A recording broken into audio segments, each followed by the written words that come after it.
Hello সবাইকে, কেমন আছো সবাই?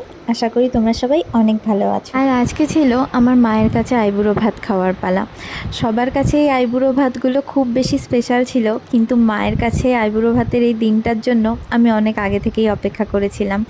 আমার মা বাবার হয়তো ইচ্ছা ছিল এই দিনটা অনেক বেশি জাঁকজমক করে পালন করবে, কিন্তু আমার মা অনেকটাই অসুস্থ থাকায় সেটা সম্ভব হয়নি।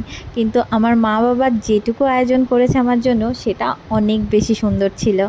কিন্তু আজকের এই দিনটা প্রত্যেকটা মেয়ে আর তার ফ্যামিলির কাছে বড্ড বেশি ইমোশনাল হয়। এটা বাড়িতে আইবুড়ো অবস্থায় থাকার লাস্ট দিন হয়, তো সবার মনটাই অনেক বেশি ভারাক্রান্ত থাকে। আজকে আমার মা বাবার করা এই আয়োজনটা তোমাদের সবার কেমন লাগলো আমাকে অবশ্যই কমেন্ট করে জানিও। আজকের এই অনুষ্ঠানটা ঘরোয়াভাবে আমার বাবার মায়ের উপস্থিতিতে হয়েছিল। আমার বাবার মাই পুরো অনুষ্ঠানটার আয়োজন করেছিল। এবার এখানে আমার আশীর্বাদ পর্ব চলছিল। কিছু কিছু দিন জীবনে এমন থাকে যে দিনগুলোর অনুভূতিগুলো স্মৃতির পাতায় একদম টাটকাভাবে থেকে যায়। এই দিনটাও সেরকমই ছিল। এই দিনের প্রত্যেকটা মুহূর্ত, প্রত্যেকটা অনুভূতি আমি কখনোই ভুলব না। আমার মা এত অসুস্থতার মধ্যেও আমার পছন্দের সব কটি রান্না করেছিল, আর আমার মায়ের এই বাহারি আয়োজনটা দেখে আমার তো মনটা খুব খুশি হয়ে গেছিলো।